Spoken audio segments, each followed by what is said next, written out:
So Amazon recently came out with this collection of 6 sci-fi short stories, and this is a new collection from them, just came out in June, and it's called the Far Reaches collection. So it's 6 sci-fi short stories from like 6 incredibly popular sci-fi authors, and they are described as a collection of science fiction stories that can stretch the imagination and open the heart. So there's 6 of them, they're each about 50 pages, and I decided I'm gonna read all 6 of them this morning and see if they're any good. I'm hoping they are. I know I've read a lot of these authors and really enjoyed them. And also I am a huge science fiction short story person because I find it's often easier to get into some really interesting and complex topics, that just some really like interesting and imaginative topics that maybe aren't like strong or big enough to write a full-length novel about, but something that, yeah, a really short 50-page story can really explore and just brings something very interesting with it. So that's what this video is going to be. I'm going to be reading all 6 of these short stories, telling you what I think about them and telling you what ones are worth it, which I'm hoping will be all of them. Also, these are all available on Kindle Unlimited, and yeah, let's dive in because I am so insanely excited.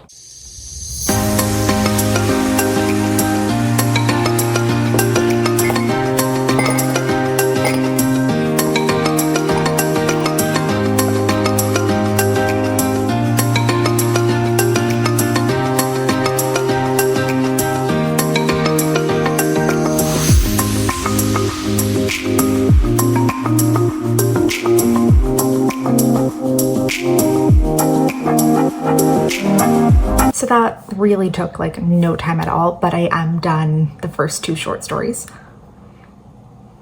So the first one that we're going to talk about is called How It Unfolds, and it's written by James S. A. Corey, who they are the authors of the Expanse series. So the first one being Leviathan Wakes, and it's a 9-book series, which I am currently reading. I'm just, really taking my time with getting through that one. But they wrote this first short story, which is pretty much just like an astronaut's interstellar journey.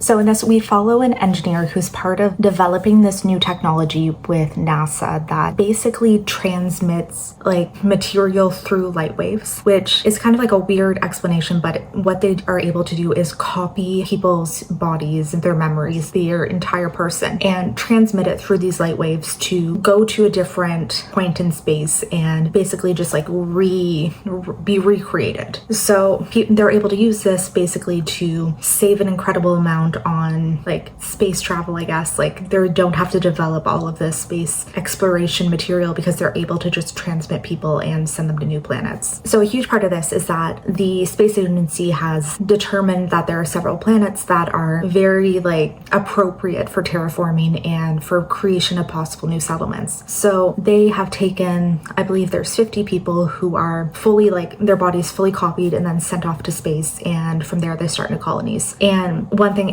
they don't just do like one colony, they do multiple throughout space. So there's like all of these possible new worlds with all of these people, but they also have like all this genetic material that they brought with them, but they're trying to colonize all of these different planets. And we basically just follow Roy as he's like starting out life on one of these new planets, and it was super interesting. I really liked this like idea of he kind of lives multiple lives and he's able to transmit this information to himself of what he did in these different lives, and just this idea of like all these people are trying to learn from their problem, learn from their mistakes, and create new worlds. And I thought it was really good. So I gave this one a 4-star because I really thought that it was fantastic and it was super interesting, like a really interesting space exploration idea. And then the second one I read is Void by Veronica Roth, who many people would know her as the author of the Divergent series. So this one, we have this like intergalactic luxury cruiser. So like I'm imagining like a Titanic-like ship that goes throughout different planets and transports people to the different ones. The crew of this ship is like essentially cut off from humanity because of like the laws of relativity. The time that they spend traveling is, not the same as what's happening on Earth. Earth. So they'll travel for a year and 30 years have passed or something. So they are really, really isolated from the rest of the world, and all they do is transport people back and forth. And, you know, their entire life is just this ship at this point. And it's cool because every time they stop at a new planet, they see like, oh, 30 years have passed and here's this like new technology, here's all the aesthetics that are in, here's what's popular. And it's just like this interesting thing of them being so removed. So the main plot of this one ended up being that there is a murder of one of the wealthy passengers on this cruiser. And the main character that we're following is a janitorial staff who gets involved in the investigation, and she basically puts herself into it and tries to figure out what happened. So this one, it was okay. I didn't really like this one quite as much because I feel like the murder mystery part was really not that interesting, and it's kind of really hard, I find, to get that invested in a mystery when it's only like 40 pages. The most interesting part definitely was learning about the cruiser that they were on, learning a bit more about like what the life is like for the crew and just how different they see technology evolving every time around. So this one's more of like a 3-star for me. So it really wasn't terrible. It just, the murder mystery part really fell flat, and I didn't think that that was as interesting.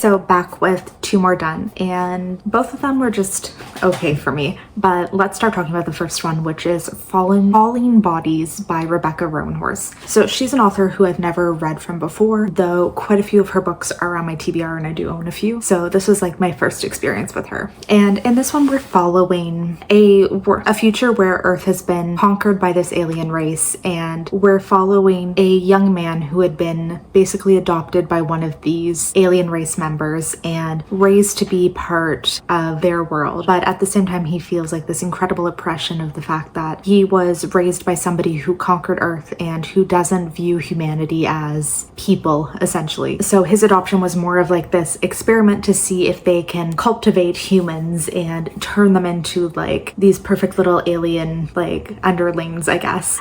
So we follow him after he's been like put on probation following a crime and is going to this university to get away from the world and really trying to like grapple with this self-identity of who is he? Is he really like a human? Is he like a real human because he was raised by something other? And just trying to figure out his feelings for his adoptive father, for his life, for everything. So it's like a good story because it slowly unravels this mystery of his life and how he's been brought to this point in life, and just really a lot of trying to reconcile this lack of belonging that he has in life. So it was okay. I gave this one a 3-star too. It wasn't spectacular by any means.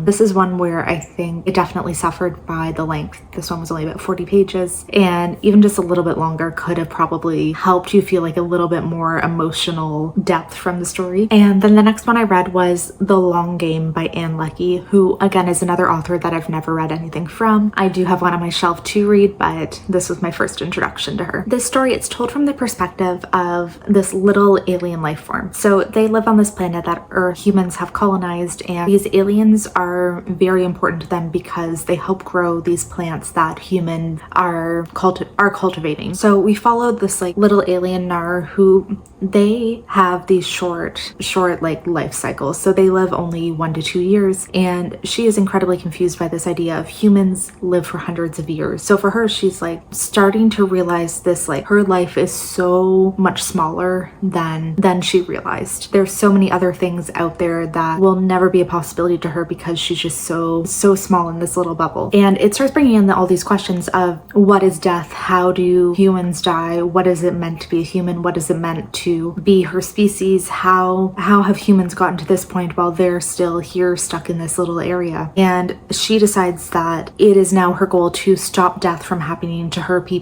and that she needs to find a way to teach them and to evolve them and to make them more powerful. So it's just like a really short little story of that, of like her contemplating the idea of death and then deciding, no, let's do something about this. We shouldn't just have this 2-year life cycle. Let's try to figure out a way to make it longer and to share knowledge and to keep us growing as a species. And then, so the title, The Long Game, is this idea that's brought forward of how humans have become where they are right now. So they don't just think of themselves themselves in a single life cycle or like a few years at a time. They have this outward planning, they have this knowledge sharing, they have this long plans that multiple people work on for multiple lifetimes. And it's not just like a singular short life, it's a continuation of ideas. And our main character decides that after she learns this information, she's going to also bring this idea of the long game to her species, and hopefully that will help them evolve into something a bit more powerful in the world as well. Yeah, overall I thought this one was pretty good. Again, it's 3 stars. It was just like a very like both uplifting and a little disturbing story about how humanity treats other creatures and just what is death and how does somebody reconcile with learning what death is. So only 2 more now, and I'm really excited for the last 2, so I'm gonna dive into these.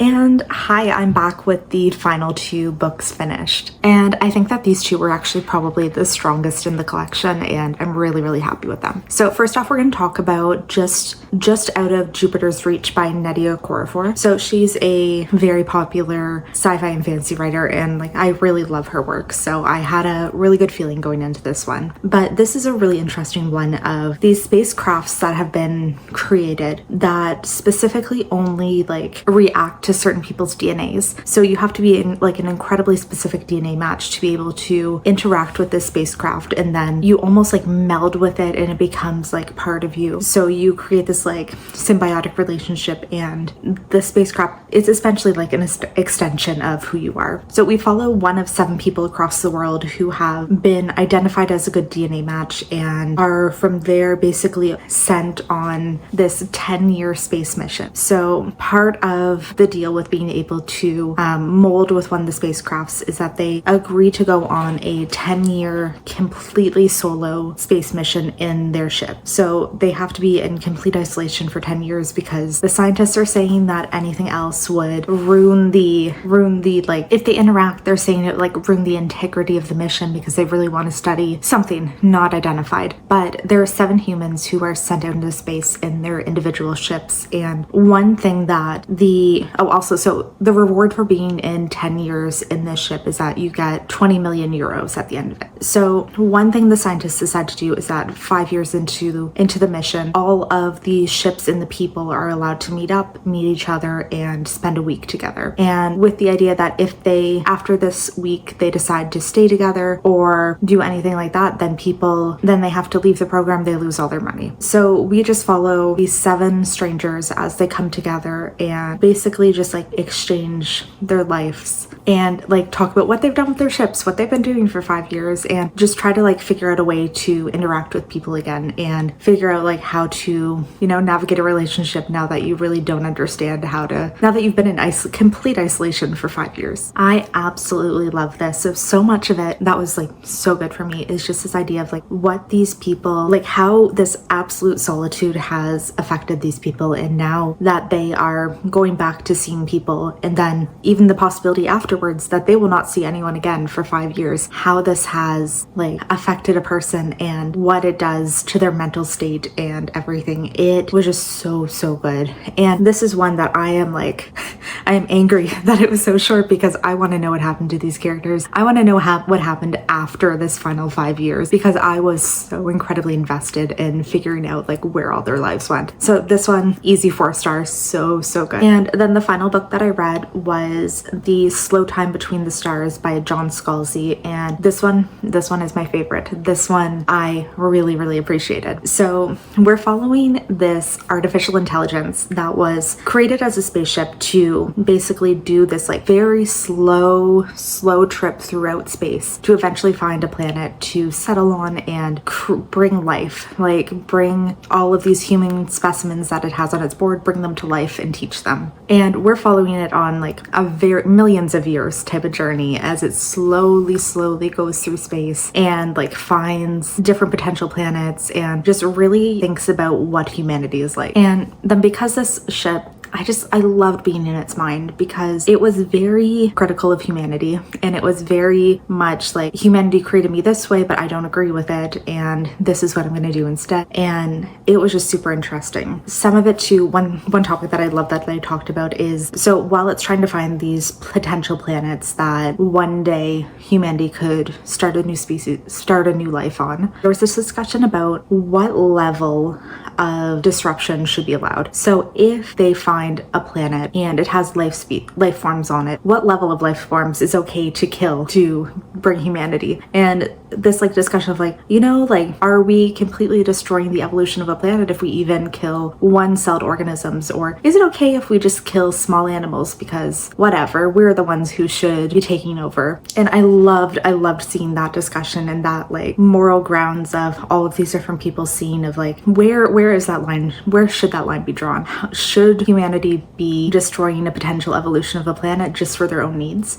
And it was pretty wonderful. Yeah, this one, fantastic. This was so good. I definitely need to read more from him now because so good. And this is the one I think I would like highly recommend to people because I think it is definitely the best and the easiest to get into. So there we go. I read all 6 of these short stories, and you know what? Overall, I'm going to say yes, they are definitely worth your time. Some of them obviously better than others, but none of them that I actively dislike. I think these were all pretty great. You know, they ranged from about like 30 to 50 pages, so they should be pretty easy for anyone to read, or pretty quick for anyone to read. And yeah, I would 100% recommend checking these out if you're a sci-fi reader. So I'm going to end off the video here. If you haven't already, please subscribe, and hopefully I will see you in the next one. Bye.